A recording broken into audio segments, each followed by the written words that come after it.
Thank you. Thank you, Mr Speaker. I inform the House that the member for Hotham will be absent from question time today and tomorrow, and questions relating to the Home Affairs portfolio will be answered by the member for Isaacs. Questions without notice. And I give the call to the member for Flinders. Thank you. Thank you, Mr Speaker. My question is to the Treasurer. Yesterday, the Treasurer refused to rule out changes to franking credits and negative gearing. Will the Treasurer rule out changes to taxes on superannuation? Give the call to the Treasurer. Yeah, thanks very much, Mr Speaker, and I thank the honourable member for her question. And I'm pleased to inform the House that on the question that they've asked me today and yesterday, our position hasn't changed on the matter of taxes. Our priority is to do something meaningful about multinational taxes. We've said that for some time now, and that's our agenda when it comes to tax. But it's a good opportunity, Mr Speaker. I'm asked about tax policy. It's a good opportunity to inform the House that today the member for Hume gave a little speech about tax. He gave a little speech about tax at the Centre for Independent Studies, and I'm asked about tax. Hume. And what I notice, or what I'm told, from this steaming little pile of Thatcherite rubbish, plucked straight from the yellowing pages of a Young Liberal newsletter in the 1980s, was that the member for Hume and the question about tax, they want to give us a lecture on tax. Well, Mr Speaker, Order.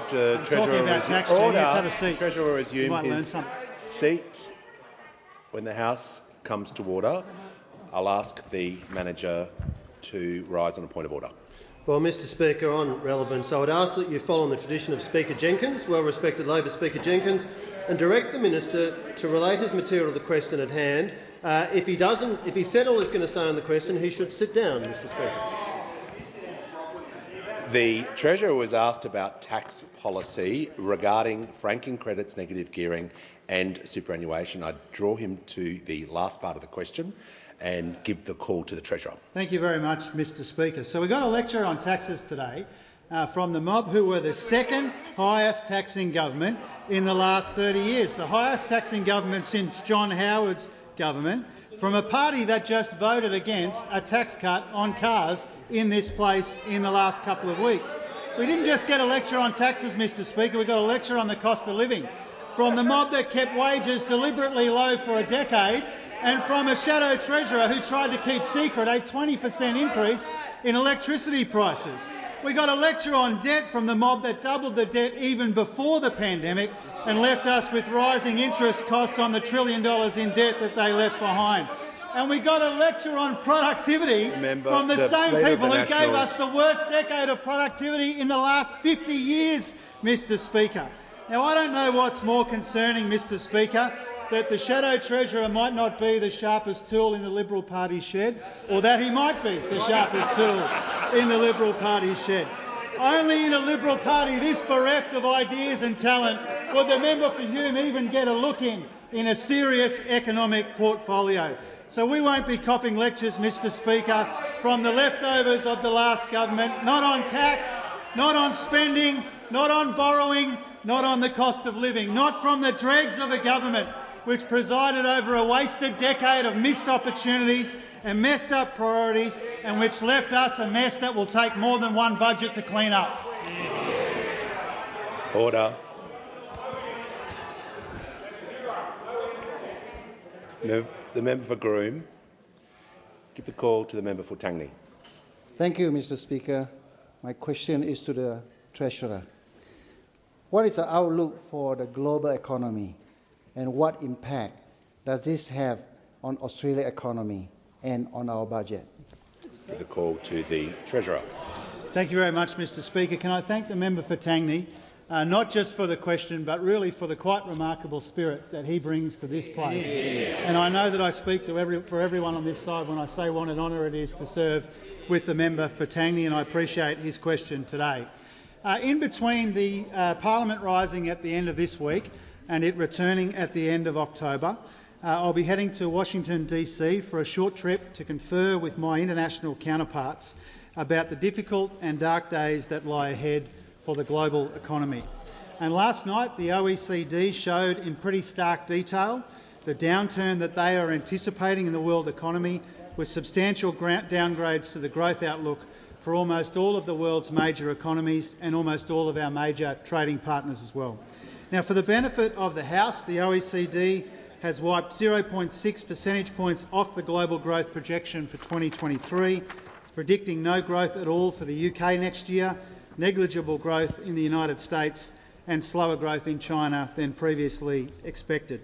Now, the factors contributing to this aren't a secret to anyone: intensifying inflationary pressures, escalating energy security shocks, Russia's illegal war becoming more entrenched, and extreme uncertainty over the future. And here in Australia we do have things going for us that will help us withstand the worst of what we're confronting in the global economy. But these global challenges are deepening, not disappearing, and there's no use pretending that they won't be felt here in some form, and the OECD has touched on that too. And there's no avoiding the reality that the economy we inherited isn't as resilient as it could be to help us through these shocks, nor is the budget as well placed as it needs to be either. Now, these are the costs and consequences of that wasted decade that Australians are paying the price for now, with falling real wages and flatlining productivity, a budget heaving with $1 trillion of debt without an economic dividend to show for it. And this combination of challenges is the backdrop for the budget that we will hand down from this place at the end of next month. We will provide cost of living relief in that budget, which is responsible, which isn't counterproductive, in areas like cheaper childcare, which those opposite have still not told us whether they support or not. We need to start investing in the potential of our people and the capacity of our economy, fee-free TAFE, cheaper and cleaner energy and a future made in Australia. And we will begin trimming some of the waste that was a hallmark of the budgets handed down by the previous government. Now, this is just the beginning, Mr Speaker, not the end of our work to build the better future that Australians deserve. It will take multiple budgets and it will involve some hard choices. But despite everything that's been thrown at us, Australians have every reason to be optimistic about the long-term prospects of our economy and our country, but we've got some tricky terrain to navigate together in the meantime. Give the call to the Deputy Leader of the Opposition. My question is to the Acting Prime Minister. Since the government was elected, Australians are paying an extra $700 a month on an average mortgage. Record inflation is forcing them to pay more for less at the supermarket, and desperate families are still waiting for a $275 cut to their power bills, a promise Labor repeated 97 times before the election, but not once since. Acting Prime Minister, when Labor talks about bread and butter budgets, is it because that's all Australians are going to be able to afford this Christmas? Order. There is far too much noise on my right. I give the call to the Acting Prime Minister. Well, thank you, Mr Speaker, and I thank the member for her question. We do understand that rising interest rates are putting real pressure on the budgets of Australian households, and this government sees as its first priority doing everything we can to ease that pressure. It's why we sought an increase in the minimum wage. It's why during this week we are introducing legislation which will reduce the cost of medicines, which will make childcare more affordable. It's why last week we saw the biggest increase in the pension in more than 10 years. So on this side of the House, we're completely focused on the effort to improve the household budgets of every Australian. But the issues that we face today are fundamentally a function of a lost decade of government offered by those opposite. I mean, we had insipid productivity growth which defined the last 10 years. We had the greatest period of wage stagnation in our country's history. And that's a direct result of the fact that what we had opposite was a bunch of economic bystanders. It was a lost decade of economic activity when it came from those opposite. We are different. We are the ones who are economic managers, and government under Labor will see economic management be a part of what we are about, and we will do that in a way which will improve the budgets of households as a result. I give the call to the Deputy Leader of the Opposition, seeking to table a document. I seek leave to table a document. Proceed. I seek leave to table a document titled The Economic Impact of the ALP's Powering Australia Plan, authored by Repitex Energy, modelling the Prime Minister's claims to stand by his promise of a $275 cut to power bills. Is leave granted?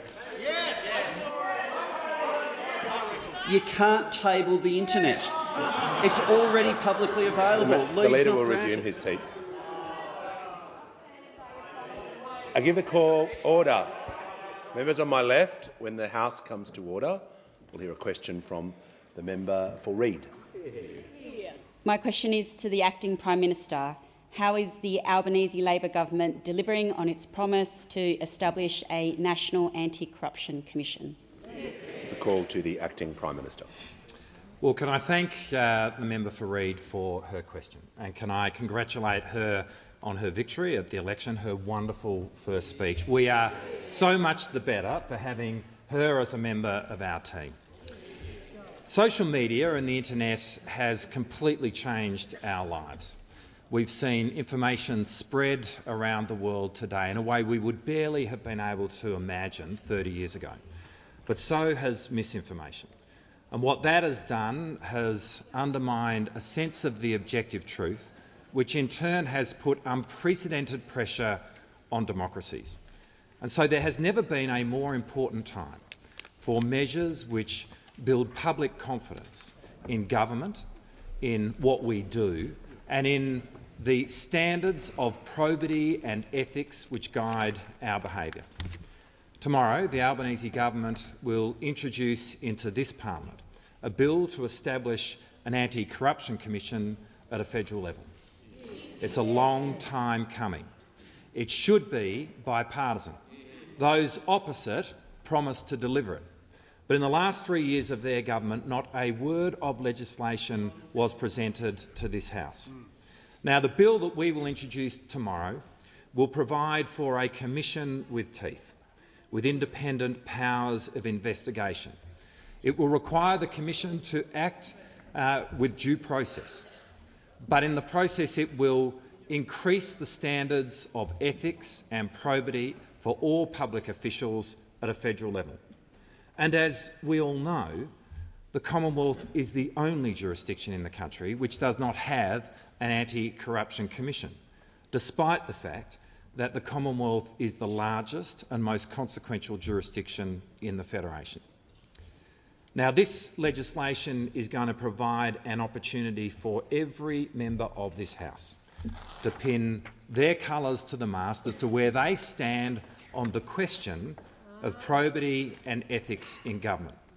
And can I say, on the Labor side, we really look forward to that opportunity, because tomorrow will be the culmination of 4 years of campaigning. And I know that for members on the government side, and indeed those on the front bench, this issue goes to the very heart of the compact of trust that they have with their own constituency. Labor understands that to defend democracy around the world, we need to start by building the resilience of our democracy at home. And the establishment of an anti-corruption commission will do exactly that. Order. Give the call to the member for Mackellar. Thank you, Mr Speaker. My question is for the Attorney-General. Is the Attorney-General able to give confidence to the Australian people that the National Anti-Corruption Commission will be set up to succeed by including a strong statutory oversight mechanism that is not government-dominated in order to protect its independence? Give the call to the Attorney-General.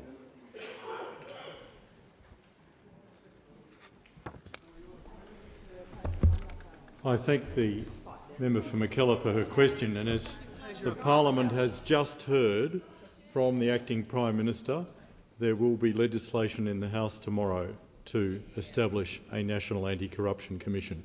It is a major piece of reform to Australia's integrity framework, and as I'd hope everyone's aware, I've consulted across the parliament, including with the opposition and the crossbench in both houses, on the formation of this legislation.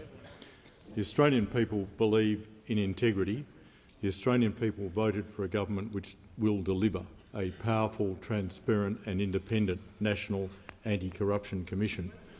On the specific question of oversight of the Commission, when the bill is introduced tomorrow, members will see that it will have a joint statutory committee with senators and members of this House who will act as an oversight committee for the activities of the National Anti-Corruption Commission.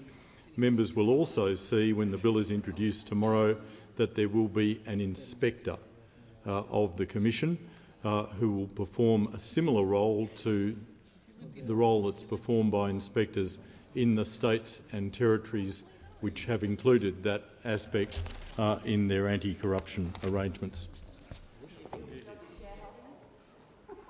Give the call to the member for order. Give the call to the member for Wills. Thank you, Mr Speaker. My question is to the Minister representing the Minister for Home Affairs. The cyber attack on Optus and theft of personally identifiable Australian customer data is of great concern. Can the Minister update the House on the breach and the steps being taken to protect the privacy of Australians' data? Give the call to the Minister representing the Minister for Home Affairs and Minister for Cyber Security, the Attorney-General. So I thank the member for Wills for his question. Australians expect that when they hand over their personal data, every effort will be made to keep it safe from harm. We know that millions of Australians have been impacted by the Optus data breach, and it is a data breach which should never have happened. It involved the release of Australian citizens' names, date of birth, phone numbers, email addresses, residential addresses and, for some customers, passport numbers and driver's licence numbers being apparently for sale on the dark web. We were concerned this morning about reports that personal information from the Optus data breach apparently also includes Medicare numbers. Medicare numbers were never notified as forming part of the breach. And I can say that Optus has a clear obligation to notify affected customers, affected individuals, which of course includes both past customers of Optus and present customers of Optus. Optus has a clear obligation to notify both the affected individuals and the Australian Information Commissioner when a data breach involving personal information is likely to result in serious harm. Consumers have also got a right to know exactly what individual personal information has been compromised in Optus's communications to them. While we will, of course, not go into the technical assistance and cyber security advice that is being provided to Optus, we can reassure Australians that the whole of the Australian government is working to address the consequences of this breach. In particular, the Australian Federal Police is devoting huge effort with a large number of officers working on this. The Australian Federal Police is working with industry, working with state and territory police forces and also working with the FBI to address the consequences of this breach. Give the call to the member for Hume. Thank you, Mr Speaker. Mr Speaker, my question is to the Treasurer. I refer to the confirmation that the Parliamentary Budget Office from the Parliamentary Budget Office that Labor is committed to an additional $18 billion of spending over the estimates and $45 billion of additional balance sheet spending. What new taxes will the Treasurer introduce in order to pay for this and other new spending? The member for Hume will resume his seat. There is far too much noise. I could not hear the question from the member. I'll ask him to read the question again. Oh, no. I couldn't hear the question, and the House will come to order, and the member for Hume will be heard in silence. Thank you, Mr Speaker. My question is to the Treasurer. I refer to the confirmation from the Parliamentary Budget Office that Labor has committed to additional spending of over $18 billion over the forward estimates and $45 billion of additional balance sheet spending. What new taxes will the Treasurer introduce in order to pay for this and other new spending? Give a call to the Treasurer. Well, thanks very much, Mr Speaker. The member for Hume must have been listening to the answer I provided a few minutes ago in response to his colleague at the outset of question time. Now, if the member for Hume, the Shadow Treasurer, is just now, after 4 months in office, getting a head around the commitments that we took to the Australian people in May of this year and won the election on, then he's even slower on the uptake than we feared, Mr Speaker, because we took a whole bunch of commitments to the election. And many of the commitments that we took to the election are all about making up for the fact that over this wasted decade of missed opportunities and messed up priorities, there hasn't been the investment that we need to see in training, and that's why we've got these rampant labour and skills shortages holding back the economy. There hasn't been the investment that we wanted to see in working parents, and that's why we've needed to introduce today the childcare legislation that those opposite can't support, even though it will be a game changer for Australian parents and for Australian families and the Australian economy more broadly. Now, we're proud of the commitments that we took to the election. We're proud of the responsible investments that we proposed to the Australian people for cleaner and cheaper energy and a better trained workforce and cheaper childcare and all of the things that have made necessary by the economic failures of those opposite over the best part of a decade that they spent trying to push people's wages down and making it harder and harder to make ends meet. Now, our position on the economy, our position on taxes, our position on the commitments we took to the election haven't changed. We will tally them up in the budget next month in the usual way and will present it from this place. And in that budget that I will be proud to hand down on behalf of the Albanese government, we will make some of the investments that the economy has been crying out for some time. We will make responsible changes to the spending, to the money that they sprayed around en route to delivering $1 trillion in debt with nowhere near enough to show for it. And I tell you, I hope, Mr Speaker, Mr Speaker, that the author of that steaming little pile of Thatcherite platitudes today, I hope he continues to ask me questions about the cost of living, they having chased down wages for a decade, about tax. On their watch, Mr Speaker, their tax record was to hand down more taxes. He asked me about taxes, Mr Speaker. Order. Their record over 10 years in office. Resume his seat. The member for Hume will raise a point of order and then resume his seat. Relevance, Mr Speaker. The question was, what new taxes— Resume your seat. The Treasurer is completely in order. It was a broad-ranging question regarding taxes and additional spending. I call the Treasurer. Mr Speaker, I think that camera must have a mirror in it, the way that the member for— He's always looking down the barrel of that mirror, Mr Speaker, which is not a surprise to anyone in this place. Now, if he wants to ask me about tax, Mr Speaker, he should come to the dispatch box and he should fess up to a decade of the second highest taxing government in the last 30 years, the highest since Howard, where taxes were higher under them per capita, in total, per year, every way you want to cut the tax record of those opposite. He can deliver speech after speech after speech plagiarised from a Liberal Party newsletter in the 1980s. All he likes. That won't change that basic fact.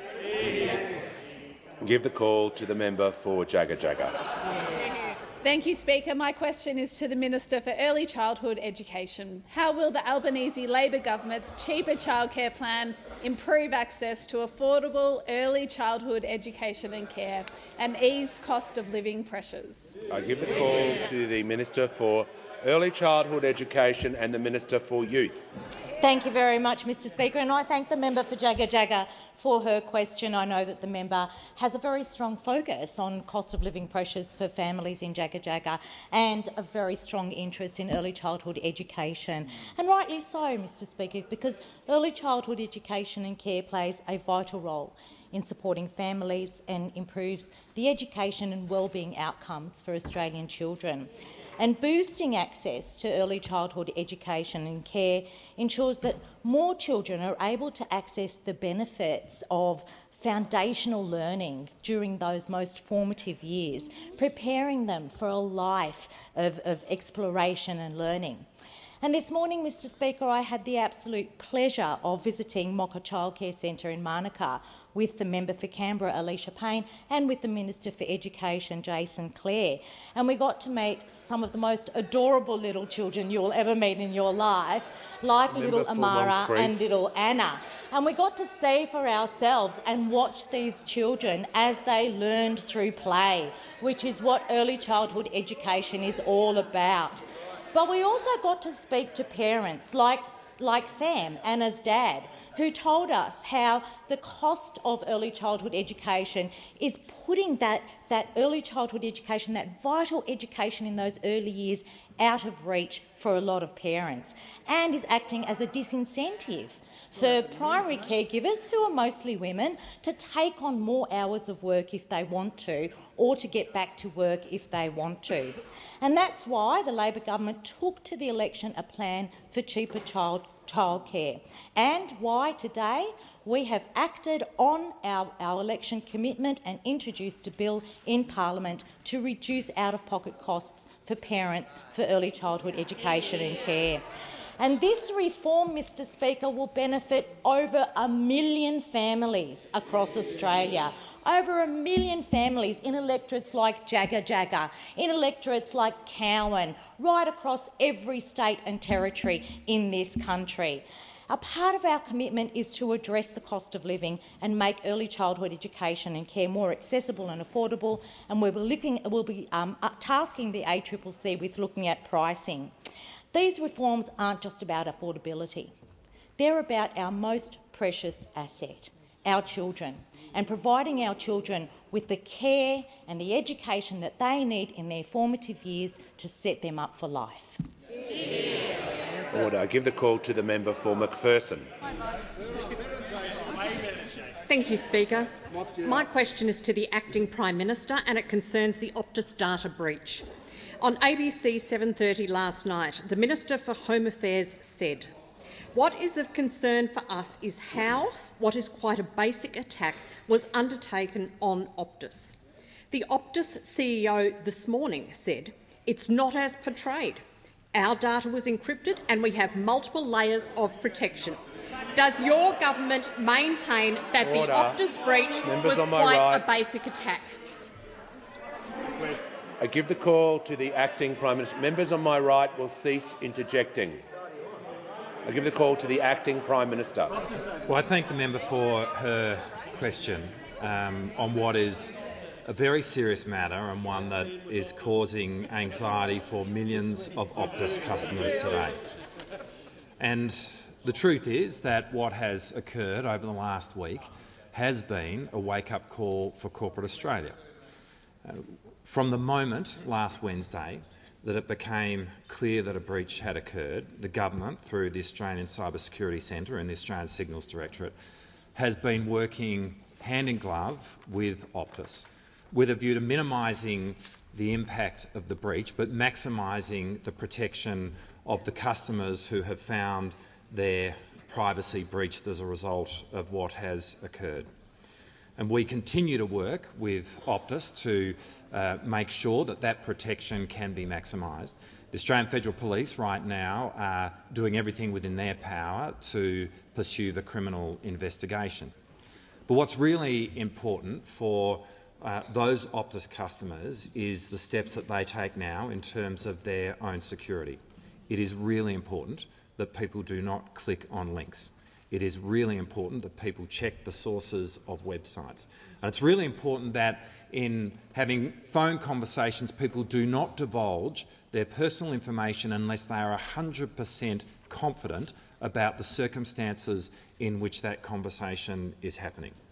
Now, we will be continuing to work very closely with Optus and indeed other companies in the telecommunications sector and other sectors within the economy, including the banks, to make sure that we can do everything to minimise the impact of what has been a very concerning event.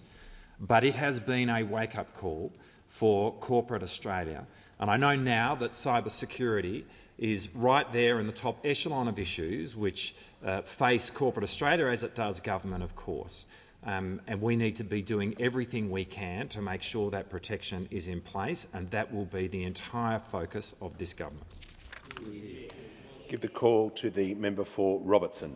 Thank you, Mr Speaker. My question is to the Minister for Indigenous Affairs.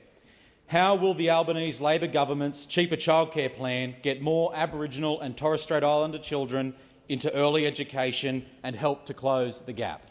Give the call to the Minister for Indigenous Australians. Thank you, Mr Speaker. I want to thank the member for Reid for his question, and it's an honour to serve with the member for Reid. I worked for many years as a school teacher. I've also been a member of the board of an Aboriginal preschool called Marawina in Mount Druitt. And I know how important it is for children to be ready for school. It is crucial in helping them thrive in the classroom and beyond.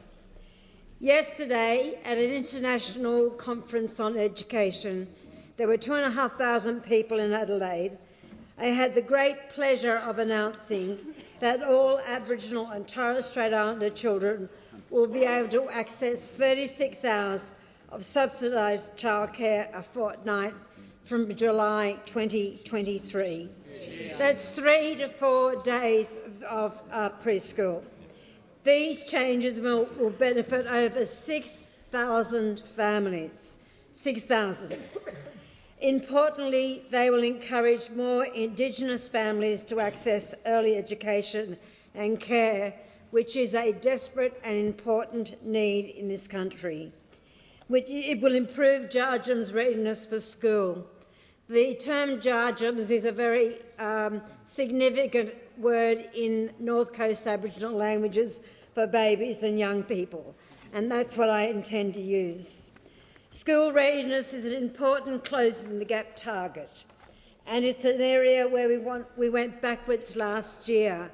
This target is going backwards, and this measure will address that closing the gap target. And it's an area where we went backwards, as I said.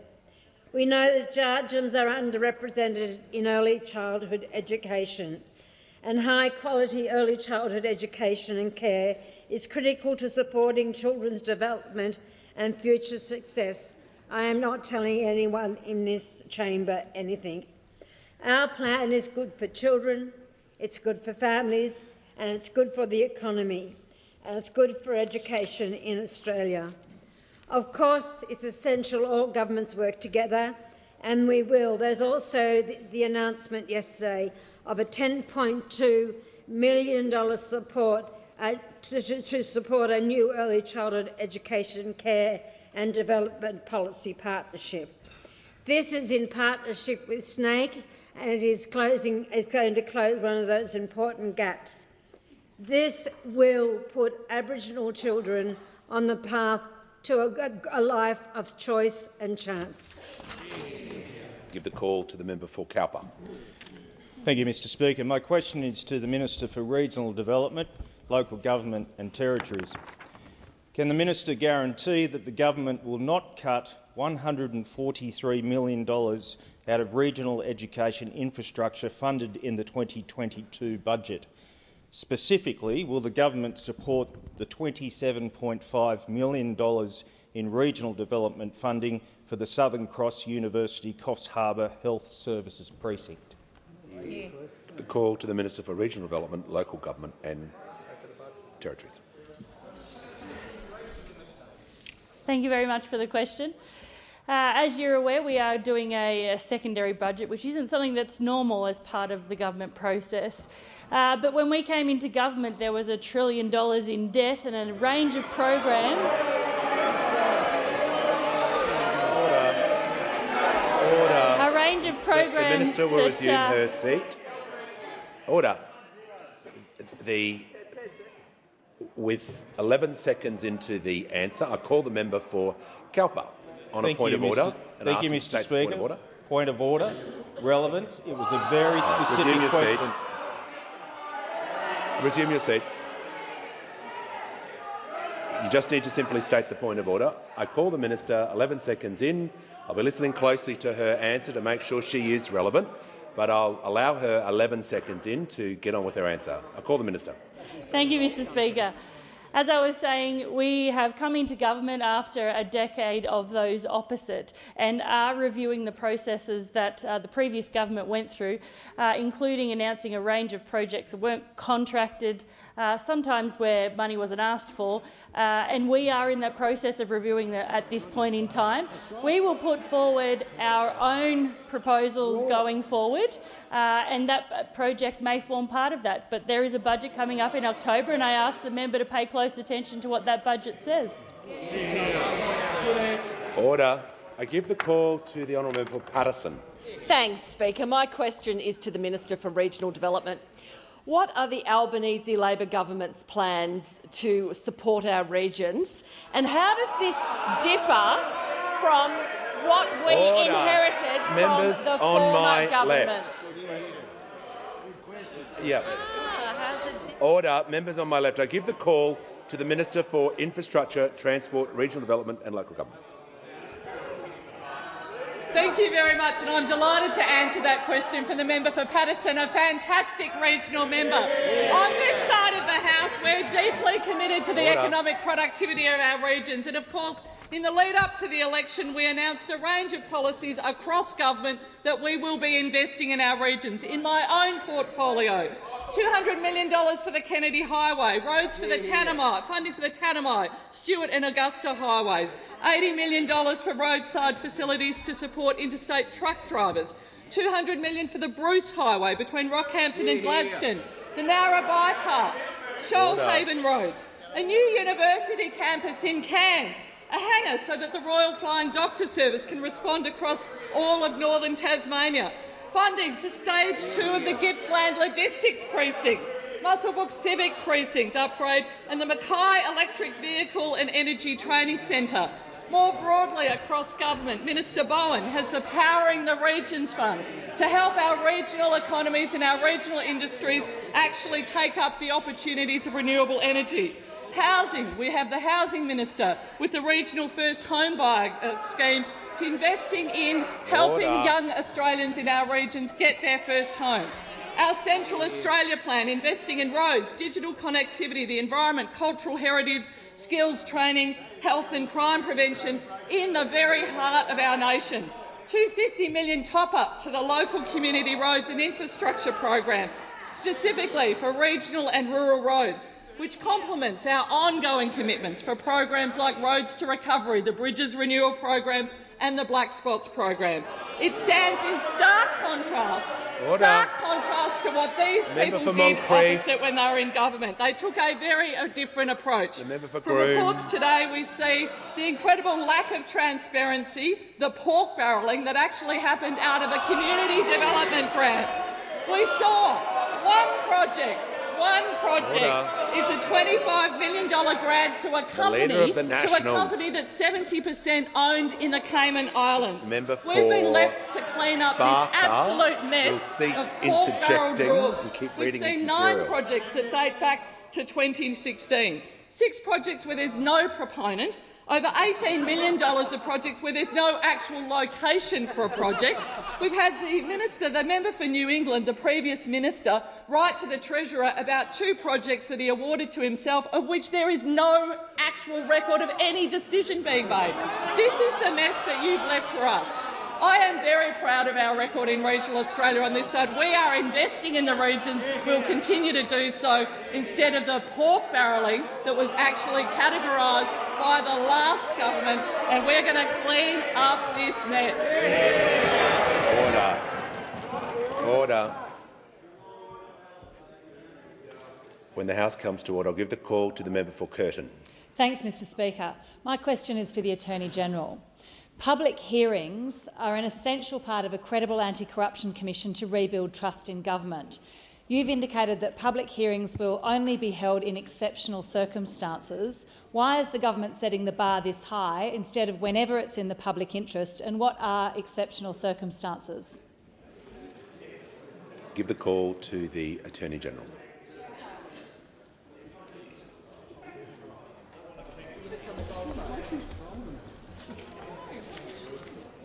I thank the member for Curtin for her question, and I thank her for her interest, along with the rest of the crossbench and indeed the whole of the parliament, in this very important piece of legislation that we're going to be introducing tomorrow. The particular question that has been asked by the member for Curtin goes to the circumstances in which the Commission will be able to hold public hearings. The most important part of this is that the Commission will have power to hold public hearings. That will be when there are exceptional circumstances in the opinion of the Commission and where it's in the public interest to do so, in the opinion of the Commission. There are a number of factors outlined in the bill which the Commission may consider before deciding to hold a public hearing, and it is appropriate, in the view of the government, that the discretion sits with the Commission. We are not going to be directing the Commission as to when it should hold private hearings and when it should hold public hearings, but I think all of those in this House would be aware that there will be a number of circumstances which will dictate against holding a public hearing. It might be that the subject matter of the investigation is concerned with national security information, or it might be that the subject matter of the investigation deals with matters that are either the subject of a current criminal trial or a projected criminal trial.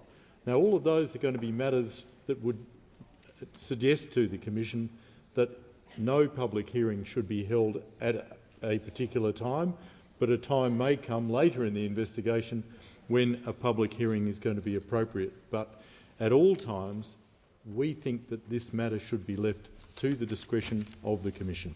Give the call to the member for Fraser. My question is to the Minister representing the Minister for Women. How will the Albanese Labor government's commitment to implement all of the Respect at Work recommendations support women's economic equality? Good question.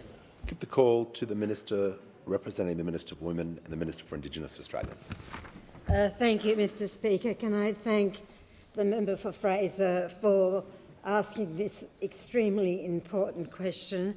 And I know that you have a deep commitment to respectful relationships and respectful workplaces, so thank you. I want to say also that the Albanese Labor government takes this issue, as we all do, extremely seriously. It is without question that everyone has a right to be safe and respected in their workplace, a commitment we should all have. The fact that some workplaces have not been safe or respectful for so many Australians, particularly women, is completely, absolutely unacceptable. And it seems as outrageous both inside and outside of this place. The Respect at Work report found that 2 in 5 women had experienced sexual harassment in the past 5 years. It is not a laughing matter. It is not. And that's why that in the last 5 years, an absolutely appalling high number, and we all know that that must change. That is why we as a government will be introducing a bill to this House to implement 7 legislative changes recommended by the Sex Discrimination Commissioner, Kate Jenkins, and it will have proper oversight. This is a key part of our election commitment to implement the recommendations of the Respect at Work report, and we will do it in full. The passage of this bill will move Australia forward in our efforts to prevent workplace sexual harassment from happening in the first place. Ending workplace sexual harassment isn't just a safety issue. It's an economic one, and it is all of our business. The social and emotional cost of doing nothing costs the Australian economy not $3.8 million, but $3.8 billion a year. Loss of productivity, staff turnover and absenteeism. This legislation means that workplaces must take responsible and proportionate measures to eliminate sex discrimination, sexual harassment and victimisation as far as possible. I am proud to be a member of this government that will be bringing this legislation forward, and it builds on the things like reintroducing gender-responsive budgeting, developing a national strategy to achieve gender equality, and is what the Albanese Labor government stands for. Indulgence, the Leader of the Opposition. Thank you very much, Mr Speaker. I want to join the opposition to the fine words of the minister in her contribution then. This is a bipartisan piece of work, and I want to thank the government for the engagement with us, in particular with Senator Payne in Birmingham and others. This is a body of work that's gone on for a period of time and will continue to provide that support. There is zero tolerance for workplaces where people can't be treated with respect and where sexual harassment might take place. It's true in this building and it's true across the country, and we will work as a parliament together in a bipartisan way to make sure that we do have a safer and more respectful workplace so that people can enjoy the rights that they should enjoy without any hesitation or any condition whatsoever. And we've had this discussion with the government ongoing for a number of months now, and we will continue that work because it's important, as I say, for this parliament but across the broader society. I give the call to the member for Durack. Thank you, Mr Speaker. My question is to the Minister for Indigenous Australians. Labor's decision to scrap the cashless debit card will unleash an avalanche of drugs and alcohol into the most vulnerable communities. Mr Truss, Executive Chair of the Woonan Foundation in the East Kimberley, says he fears the extra cash on the streets would lead to a spike in alcohol-related harm. He says, "I think it could be chaos." Will the government take full responsibility for any spike in domestic violence or child neglect in Indigenous communities as a consequence of abolishing the cashless debit card? Order. I give the call to the Minister for Indigenous Australians.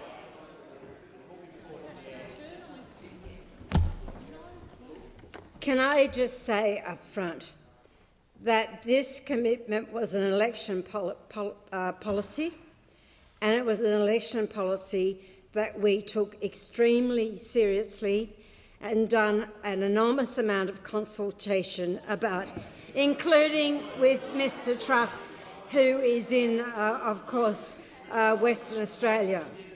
The cashless debit card diminishes people's self-worth. It is discriminatory and it's arbitrary. It is also very important to understand. If you want to hear this, then be quiet.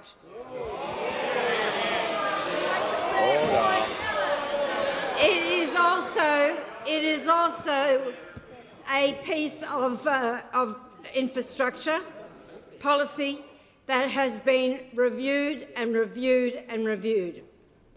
It was a piece of technology that was used by a private organisation for profit. That is the truth of it. And the other part of it is that mandatory income management across the board has been a failure. You seem to all forget the member for Forest will withdraw that comment. The minister will resume her seat. The member for Forest will withdraw that comment. Speaker. The minister will continue with her answer. Thank you, Mr Speaker. The other point is this, and this is very, very important, that this measure is voluntary. If people want to stay on the cashless debit card or income management, that is their decision. We have made sure that within this piece of legislation there is a voluntary component. There is also a component to the member for wherever you're from, that there is also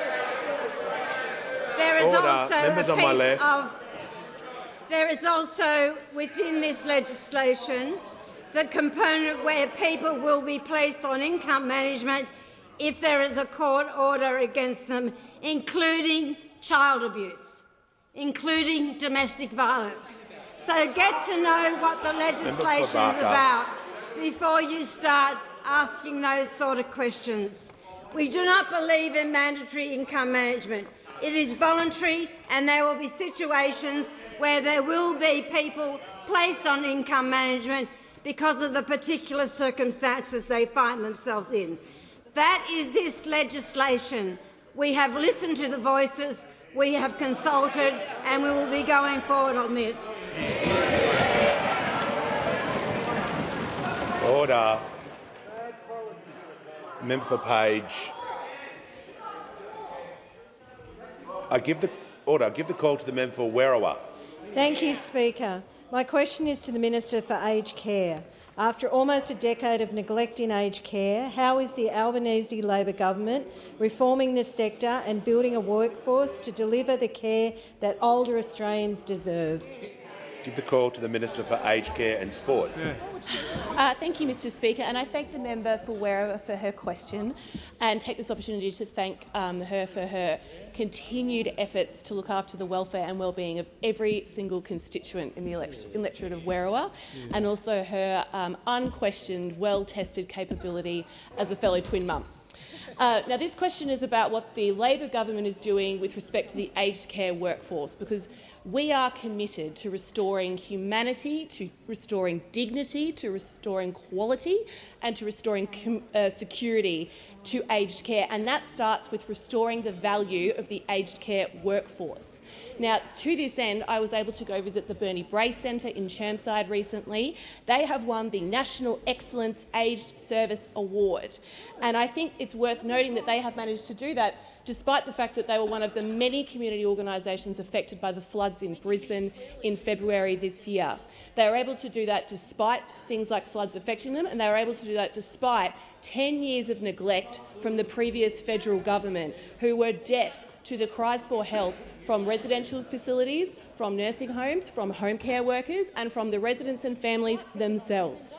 Residents need more carers with more time to care, and that is why the Albanese Labor government is bringing in 24/7 nurses. That is why the Albanese Labor government is bringing in more care minutes. That is why we are addressing the workforce shortages left by 10 years of neglect from this government. The previous government had these workforce shortages, billed year upon year upon year, did nothing about them, and then in the first week of the new parliament walked in and said, well, this seems to be a bit of a problem. What are you going to do about it? Every single person on the other side of the House should have done something with your time in government, and yet you didn't. You didn't. In fact, the first thing they did when they got their hands on the keys to power in late 2013 was cut the Aged Care Workforce Compact. They were so hungry to cut the pay of aged care workers, they suspended standing orders to do it. That's what they did. They were so hungry they suspended standing orders to cut pay of aged care workers. But here on this side of the House, one of the first things we did was make a submission to Fair Work to give them a pay rise. And in the first 100 days, we have committed not only to that work but to fully funding any decision of the Commission.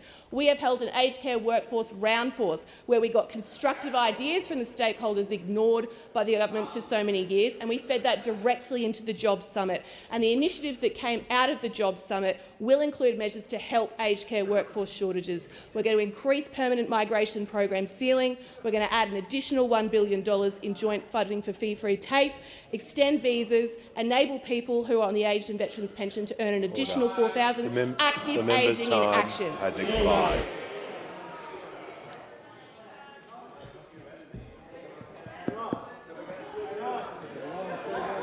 I give the call to the member for Fowler. Thank you, Mr Speaker. My question is to the Treasurer. The government has seen a $50 billion windfall, mainly from Australian mineral and energy export royalties, and yet they are now asking ordinary, hard-working Australians to pay more in fuel with the increase in excise taxes this week.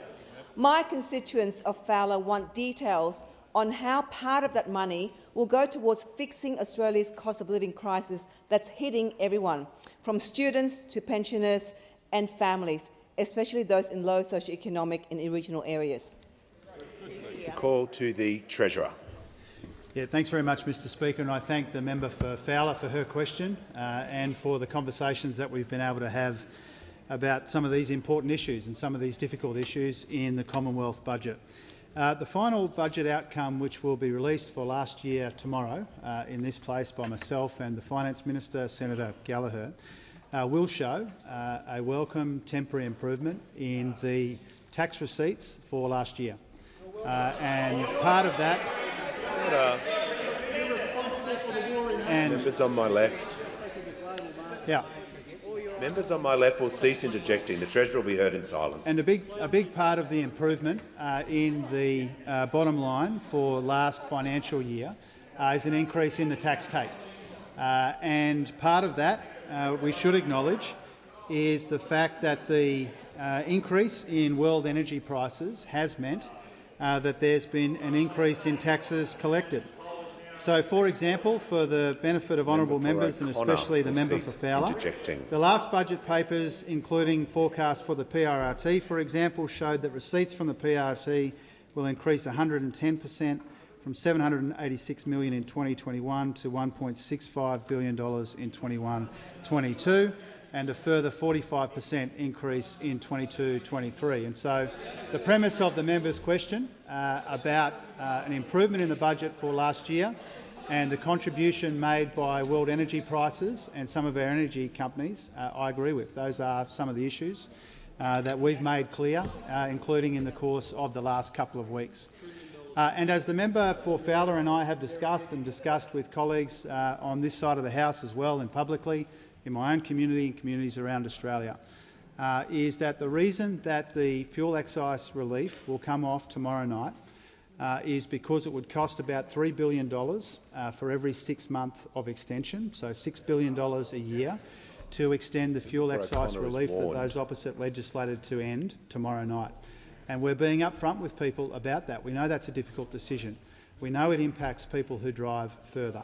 But our commitment to them all along is to manage the budget as responsibly as we can, to provide cost of living relief where we can, where there's an economic dividend in areas like childcare, cheaper TAFE, cheaper medicines and getting wages moving again. But nobody is pretending that the end of the fuel excise relief won't make things more difficult. We understand that. We appreciate that. And we're being upfront with people the reason why that's ending on the timetable set by those opposite and why we're not able to extend it. But we are providing cost of living relief to the member for Fowler's constituents and to Australians all around the country. We'll do that in an affordable and responsible way that's right for the budget and right for the economy. Give the call to the member for Lawler. Thank you, Speaker. My question is to the Minister for Government Services. How will the commencement today of the Royal Commission into Robodebt help to bring justice to the victims of Robodebt? The call to the Minister for the National Disability Insurance Scheme and the Minister for Government Services. I thank the member for Lawler for her question and her advocacy on behalf of Robodebt victims. For the information of the House, I was privileged to be in Brisbane this morning for the opening of the Robodebt Royal Commission. I was in the audience with Kath Madgwick and Jennifer Miller. Kath's son Jared took his own life after an argument with the previous government about the debt collection of a debt. Jennifer's son Reece took his own life. I congratulate the Royal Commission for starting this process in the course of 5 weeks. It's a remarkable effort. And what I thought I might do is take this opportunity to inform the member of Lawler and other members who are interested in Robodebt matters, including some of those on the opposition front bench, of the opening remarks by Her Honour, the Royal Commissioner. She said the premise for the scheme was unsound because it treated average earnings as though they were actual earnings. But that was most unlikely to be true, she said, unless the recipient earned the same amount every fortnight. The very circumstances which caused people to need benefits meant it was very improbable that many did.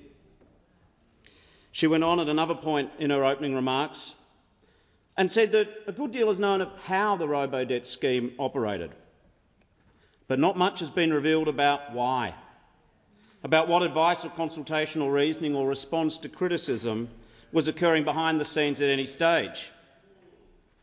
She's made the point about people likely to be called as witnesses, but the focus appropriately and in accordance with the terms of reference will be those in senior positions who had or should have had oversight of it.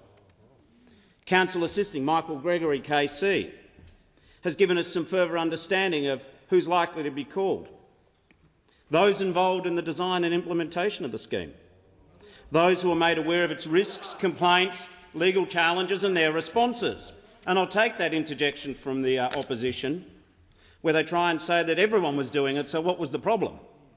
In fact, Her Honour Her Honour went to Members on my left. this Liberal speaking points. She didn't call them that. She said, what changed was the implementation of the Robodebt scheme in 2016 was that the Department of Human Services used an automated process to demand information from current and former recipients on a scale not previously attempted.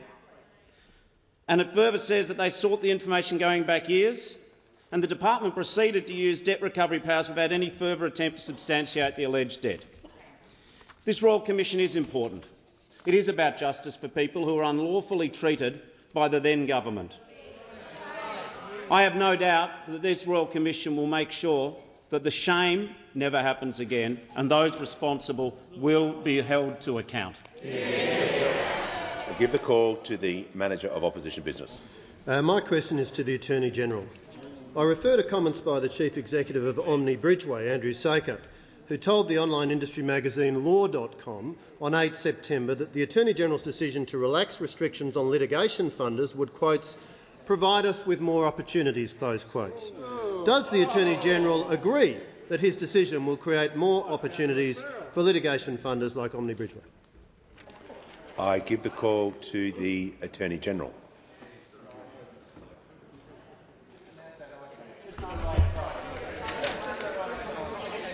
Order, members on my left. I thank the honourable member for his question. And as I told the House yesterday, I have complied with the Ministerial Code of Conduct at all times. I suggest that if the honourable member has questions for Omni Bridgeway, he should direct questions to that company.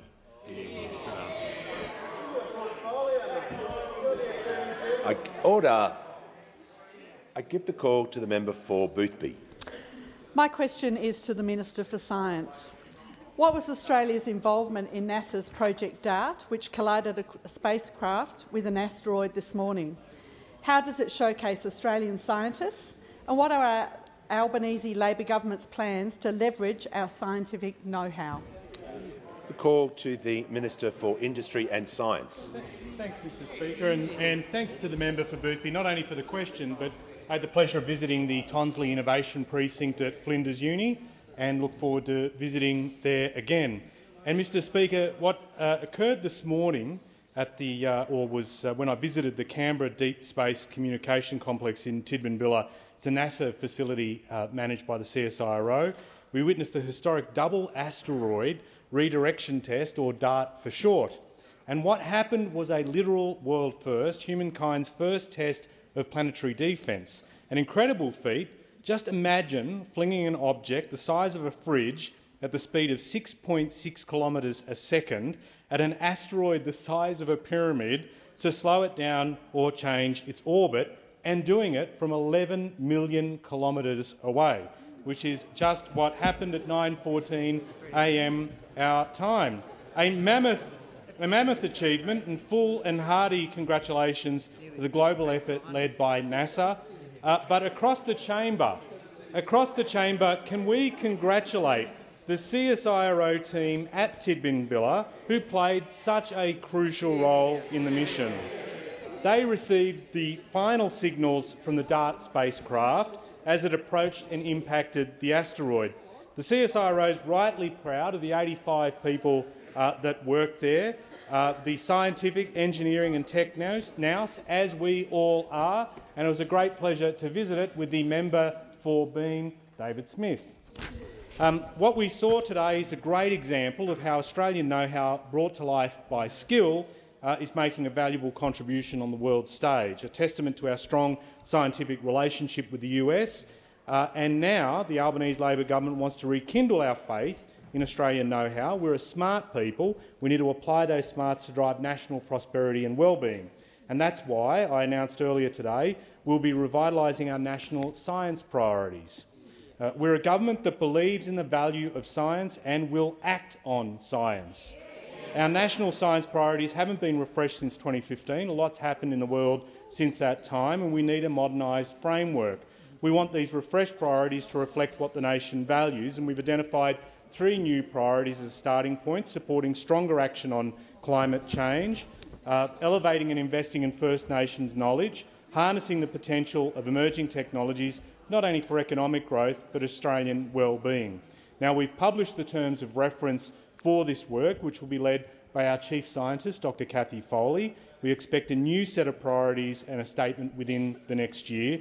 And importantly, I want to invite and listen to the advice and views of our nation's tremendous science and research community. We thank everyone at the CSIRO who contributed to today's great effort. Give the call to the member for Bonner. Thank you, Mr Speaker. My question is to the Minister for Small Business. Can the minister inform the House how much a typical small business electricity bill is and whether electricity bills are becoming more expensive for small businesses? I give the call to the Minister for Small Business, Housing and Homelessness. Thank you, and I thank the member for his question. As, of course, I've said in this place before, we do understand that small businesses across Australia have had a tough time. We know that they've had a tough time, and we know that energy bills are increasing. What we also know, of course, is that side of the House didn't do anything about energy policy for more than a decade. We had a decade of denial and delay that caused energy prices to increase. We also, of course, had the former minister here who hid energy price increases from small businesses right across the country because they wouldn't tell small businesses before the election what their plans were for energy prices. We, of course, know— I'll just allow the minister to resume her seat. I'll call the member for Bonner on a point of order. A point of order on relevance, Mr Speaker. The first question was, can she inform us on the price of electricity for small businesses? I'll bring the minister back to the question. It was about order, a specific question about how much an electricity bill will, and also energy prices becoming more expensive. So ask the minister to return back to the question. She's had a preamble.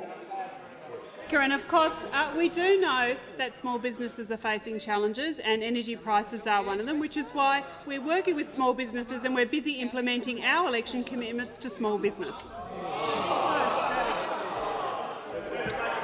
Order. Order. I give the call to the member for Macon. Thank you, Mr Speaker. Mr Speaker, my question is to the Minister for the Environment and Water. How is the Albanese Labor government delivering on its commitment to protect our rivers and support our precious water resources? Give the call to the Minister for the Environment and Water. Thank you very much, Mr Speaker, and I want to thank the member for Macon for his question. I know that he, like all of our South Australian colleagues here, is absolutely committed to seeing the delivery of the Murray-Darling Basin Plan in full, because it matters. It matters for the communities along the river system. It matters for the businesses that depend on the river system, the farmers, the tourism operators, the other businesses, and of course it matters for the environment as well. Australia is already the driest inhabited continent on Earth, and we know that as climate change takes hold, this will only get worse. Of course, it's hard to remember at a time like this when so much of the East Coast in particular is suffering too much water, but we know in Australia, as sure as night follows day, that these wet periods will be followed once again by drought. And that's why I was so very disappointed to read in today's paper that the member for Maranoa believes that the Murray-Darling Basin Plan is impossible to deliver. That's actually a bit rich from someone who was in charge of the Murray-Darling Basin Plan for so many years. It would have been good to hear him say that when he was the actual minister. It's not that it's impossible to deliver, it's that those opposite have sabotaged the Murray-Darling Basin Plan. They've tied it up in brown tape because they never wanted to deliver it. And it's not just the Murray-Darling Basin Plan that they are determined not to deliver, despite the fact that there was $1.3 billion set aside for water efficiency. They haven't spent that, they haven't delivered it. It's also their damn promises. Leader of the opposition will cease interjecting. It was incredible, wasn't it, that the member for Maranoa, the member for New England, who I spend some very delightful times with at 6 a.m. on a Monday morning, went right around the country promising 100 Leader dams. of the Nationals will cease interjecting. Dams they promised. They promised Hells Gate, they promised Dungowan Dam, they promised Paradise Dam, they promised Urana Dam, they promised Wyangala Dam, they promised Manton Dam, they promised Anu Swamp Dam, they promised 100 dams. Guess how many they delivered? Two. So the 450 gigalitres of additional environmental water, they delivered 2. Of the 100 dams they promised, they delivered 2. This mob are great at circling the country and making big promises to regional communities, but they're all hat and no cattle. Call to the Acting Prime Minister. Thank you, Mr Speaker. I ask that further questions be placed on the notice board.